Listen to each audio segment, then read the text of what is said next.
বেশি সোনা দেয় এবং তাদের সোনার মান বেশি, দাম বেশি, তাই?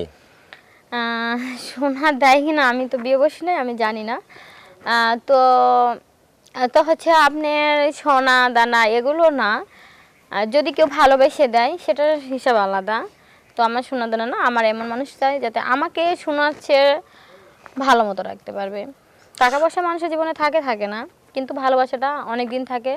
যে আমি যে শারীরিক সম্পর্ক করব বা এনজয় করব, ওই জিনিসটা যেন তার মধ্যে থাকে, রোমান্টিক মন যেন থাকে, যাতে তাকে আমি ভালোবাসতে পারলে তার টাকা পয়সা ধরেন একটা মানুষের বড়লোক হতে সময় লাগে না, গরিব হতেও সময় লাগে না, এটা কোনো ইয়ে না।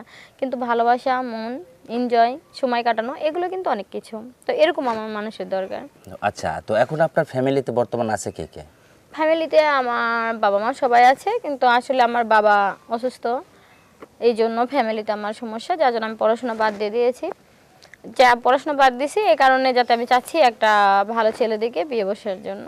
তো আপনি কেন আসছেন এখানে, মানে ভালো ছেলের জন্য? আপনার বাড়িতে তো আপনার বাবা অথবা কোনো পাড়া প্রতিবেশী আপনাকে আসলে তো বাড়ি থেকে হ্যাঁ দিতে পারতো। তো অনেকেই আছে যে অনেক টাকা যৌতুক চাচ্ছে, দেখা যাচ্ছে যৌতুক দিলেও এরকম ভালো কোনো ছেলে হয় না, বা নিচে টিসে করে, মানে নানান রকমের ইয়ে আছে। তো অত টাকা আমার আসলে যৌতুক দেওয়ার মতো সামর্থ্য থাকলে তো আমি পড়াশোনায় শেষ করে ভালো একটা জব নিতে পারতাম। তো অতটুকু দেওয়ার আমাদের সামর্থ্য নাই, যার জন্য আমার এখানে আসা। যদি যৌতুক ছাড়া কেউ বিয়ে করতে চান তাহলে অবশ্যই আমার সাথে যোগাযোগ করবেন। তো দর্শক, আসলে আমরা অনুষ্ঠানের কিন্তু শেষ প্রান্তে।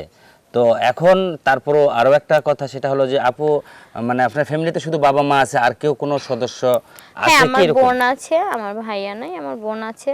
আচ্ছা, তো আপনার যে বোনগুলো আছে ওগুলোর কি বিয়ে শাদী হয়েছে? হ্যাঁ হ্যাঁ, বিয়ে শাদী হয়েছে একটা, আর একটা হচ্ছে ছোট, আমারও ছোট।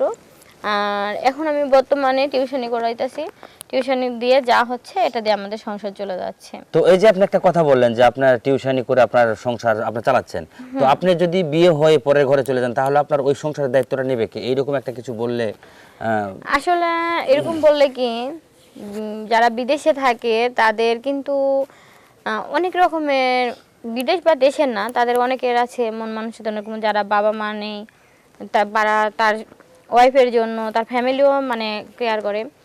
যদি এরকম হয় তাহলে আমার জন্য আরও ভালো, কারণ আমার বাবা অসুস্থ, আমার আম্মু কাজ করে, আর আমার ছোট একটা বোন আছে। তো আমি চাবো এরকম যদি কোনো ছেলে হয় যে তার বাবা মাকে আমি ভালোবাসবো একটা সংসারে, সে যদি আমার বাবা মাকে কিছু কেয়ার করে, তো যদি হয় এরকম ছেলে তাহলে তার কোনো কথাই নাই। আচ্ছা। আর হ্যাঁ, হ্যাঁ, বলুন বলুন।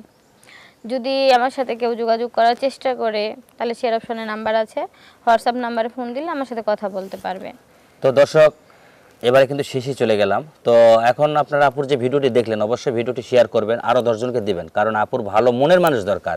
আর এই জন্য আপু আমাদের এখানে আসছে আপনাদের সবার কাছে শেয়ার করার জন্য। তো আপুর কথাগুলো ভালো লাগবে, শুনবেন, এবং আপুর ভিডিওটি শেষ পর্যন্ত দেখে যে শেয়ার অপশন আছে ওখানে ফোন ক্লিক করবেন। আর আপুর হোয়াটসঅ্যাপ অথবা ইমো নাম্বার দেওয়া আছে, ওটাতে আপনারা ফোন দিয়ে আপুর সাথে যোগাযোগ করবেন। তো সবাই ভালো থাকবেন, সুন্দর থাকবেন।